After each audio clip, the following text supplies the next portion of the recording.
The air inside Ellie in threads felt thick, heavy with the scent of lilies and the quiet, unspoken judgment of those inside.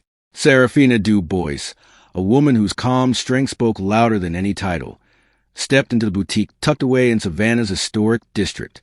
Her linen dress was perfectly tailored yet simple, a sign of flawless taste.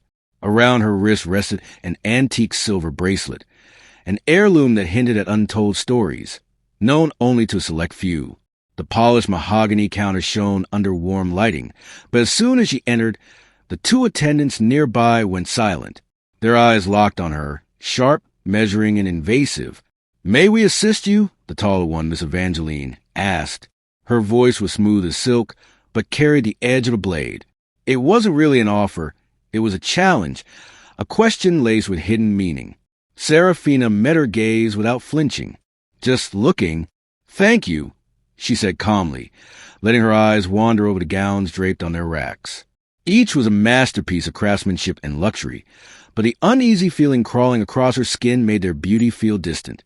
She reached toward a delicate lace shawl, but before her fingers could touch it, the second attendant, Miss Vivian, spoke in a voice sugary sweet, yet lined with warning. "We prefer our clientele not touch items unless they're making a purchase," she said, as though Saraphina had already done something wrong. "We've had incidents." Saraphina's back straightened. The meaning was clear. "Are you implying something?" she asked, her tone cool and sharp. For a heartbeat, the room was silent. The tension grew heavier until Miss Evangeline's brittle smile broke it. "We simply have a certain standard of clientele," she replied, her voice dripping with disdain. "Perhaps our styles are not suited to your taste." The message was clear. You don't belong here. Heat rose to Saraphina's cheeks, but she didn't give them the satisfaction of a reaction. She gave a curt nod, turned, and walked out. The soft chime of the boutique's door felt almost mocking. Outside, Savannah's humid air clung to her skin like a suffocating veil. She found an iron bench in the shade of an ancient oak and sat down, her hands trembling as she pulled out her phone. A message waited from Alistair Thorne. "Everything all right, love? Need a ride from Broughton Street?" She stared at the screen, her emotions swirling. Alistair, the tech magnate, the man whose life and status were far beyond the reach of women like those boutique clerks. A man whose family roots stretched back to Savannah's earliest days. And most importantly, a man who saw her, truly saw her, without the world's labels. She typed back quickly, just catching some air. She didn't mention the sting of what had happened. Not yet. Alistair was a contradiction, immensely powerful, yet disarmingly gentle. Their connection had been forged years ago in the shadowy corners of the New Orleans auction house, and they'd kept it private ever since. To the world, Alistair was untouchable. To Saraphina, he was someone who looked beyond the surface. But even with him, the unspoken question always lingered in others' minds. What is she to him? Her phone buzzed again. Another message from him. "Saraphina, you sound distant." His concern was clear in those few words, and it tightened something deep in her chest. This time, she couldn't hold it in any longer. She let her emotions spill out, telling Alistair every detail. The cold stares, the hidden insults. On the other end, silence stretched long, as if he was choosing his words carefully. Finally, his low, steady voice came through. "Stay exactly where you are," he said. "I'll be there in 30 minutes. Saraphina frowned. "Alistair, you don't have to." But the call went dead.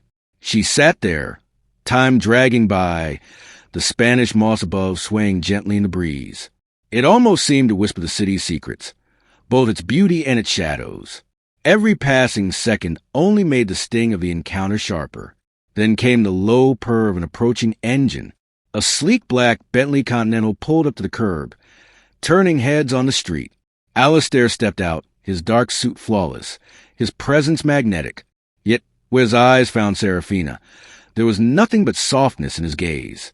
The world seemed to slow as he walked to her. Without asking again, he took her hand, grounding her. "Are you all right?" His voice carried more than concern. It held something fierce and protective. She met his gaze, the storm inside her beginning to calm. "Now I am," she murmured. But underneath her words, Something dangerous flickered, something that might finally break the chains of judgment she had felt. "Stay here," he told her firmly. "Let me handle this." Saraphina watched him step into alien threads. Miss Evangeline's practiced smile wavered the moment he approached the counter, his presence filling the space. "I'd like to speak to the manager," he said, his tone calm but carrying weight. "She's unavailable," Miss Vivian stammered. "Then you'll do," Alistair replied without hesitation. "An hour ago, my fiancé came into the store and was treated with blatant disrespect, then asked to leave. Explain yourselves." Their polished composure cracked. Alistair pulled out his phone, showing him a photo of Saraphina, radiant, confident. "This is Saraphina Du Bois," he said, his voice low but fierce. "You've made a serious mistake." Then he revealed who he was. Alistair Thorne, a name that carried weight in Savannah's most powerful circles. Miss Evangeline's face went pale. He gave them two choices: issue a sincere, public apology to Saraphina or face the consequences of their discrimination. Outside, Saraphina felt both vindication and unease. This show of power wasn't quite the victory she wanted. When Alistair returned with a shaken attendants, she accepted their stiff apologies with a steady gaze. "Your regret comes from knowing who my fiancé is," she said coldly, "not from understanding what you did wrong." That evening, in the quiet elegance of Alistair's riverfront estate, she sat by the wide windows, watching the city lights shimmer like scattered stars. "What if I hadn't told you?" she asked softly. "What if I had just swallowed it down, like I've done so many times before?" He held her gaze. "Then I would have known something was wrong. I always do." "You don't understand," she said, her voice breaking slightly. "This isn't just about a rude shopkeeper. It's about living every day in my skin." "I'm trying to understand," he answered, his tone sincere. "And I hate that it took this for me to truly see the weight you carry. I don't want my name to be the only reason people respect you. I need them to see me," she said quietly. "They will," he promised, gripping her hand. "The world needs to catch up to you, Saraphina." A long silence hung between them, thick with unspoken truths. Then he asked, "What do you want to do about this?" Her eyes sharpened. "I want to bring light to the shadows. I want to make a space for others who face this to speak out." And so the Magnolia Bloom Project was born. At first, it was an online refuge, a place for people to share stories of prejudice and strength. Soon it grew into a movement, connecting communities, sparking dialogue, and pushing for change. 6 months later, alien threads quietly closed, another casualty of its own ignorance. Saraphina didn't look back. Her focus was on nurturing the growing influence of her project. One crisp autumn morning, she received an invitation to speak at a prestigious Southern university. She smiled, a quiet triumph in her eyes. The woman once dismissed in a boutique was now sought for her insight. Later, at a quiet courtyard cafe, Alistair watched her with deep admiration. "Turning down speaking offers now," he teased. "Strategic prioritization," she replied with a small smile. "Never underestimate you," he murmured. "You never have," she said softly. Her phone buzzed, a message to the Magnolia Bloom Project. It was from a young woman in Charleston. "Your story gave me the courage to speak my own truth. Thank you for showing me I'm not alone."